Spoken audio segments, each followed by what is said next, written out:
Before I give some highlights, I wanted to spend a little time just kind of talking about what we actually do, because the term general law is kind of generic, right? And so from most of our sister committees, and there's 14 committees in the House, you can tell exactly what they do by their name. And so you've got the Education Committee, you've got Health, Welfare, and Institutions, and you've got Public Safety.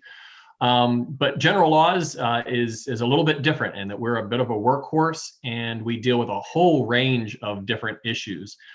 In fact, I had to write them down because it's hard to go ahead or easy to go ahead and forget exactly all the issues that we cover.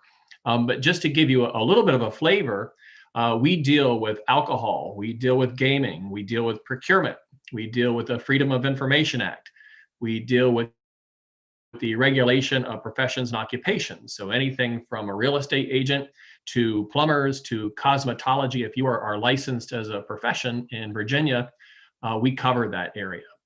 We deal with the administration of government, housing, symbols of the Commonwealth. And so I bet people didn't know that we have a state amphibian. And so if you want to have a state anything, that goes through general laws.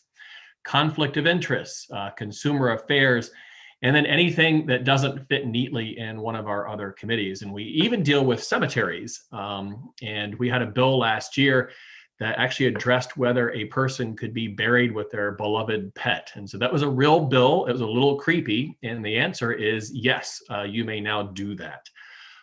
It is fun to note that general laws is among the oldest of the committees in the entire General Assembly. It traces its roots back to 1677.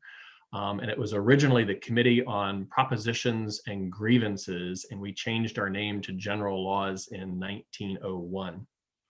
So this last year, the whole House of Delegates, we met virtually. And that included our committees and our subcommittees. And so we did our job from home or wherever we wanted to go ahead and set up shop. But that did not keep us from addressing some really, really big issues. And so kind of your point, what are the things that we really focused on over the week or over the winter? So one of our biggest priorities was housing. And so, there's been a lot of tough parts about the pandemic.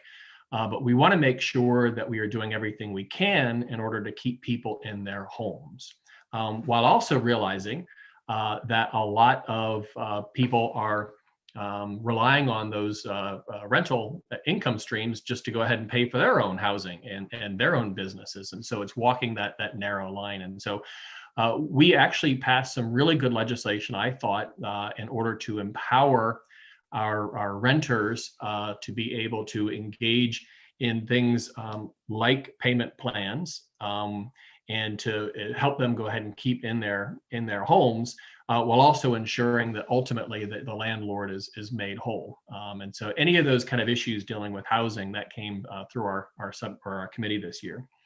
Last year, we made a really big change to the Virginia Human Rights Act and was very, very proud of what we did last year. It was landmark legislation that added our LGBTQ plus friends and neighbors to the Virginia Human Rights Act and protected them in housing, in employment, and in public accommodations. And so this year, we continued on that really, really good work by expanding protections to those with disabilities, and also closed a really big gap by making sure that we're covering domestic workers under those protections as well. So very proud of that.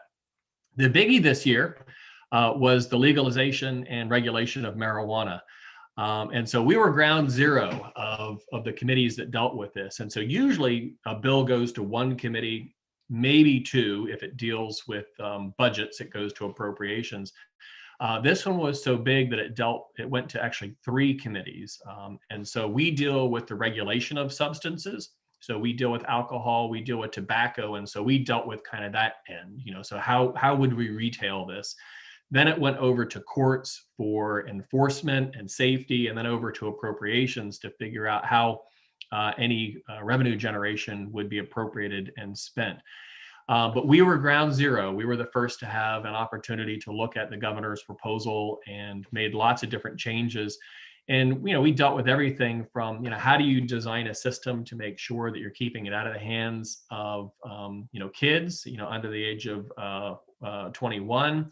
to regulation of advertising. But the real big one was, how do you make sure that there's an economic equity aspect to this, right? And so you don't want just a couple of really big national companies coming in and gobbling up the entire market.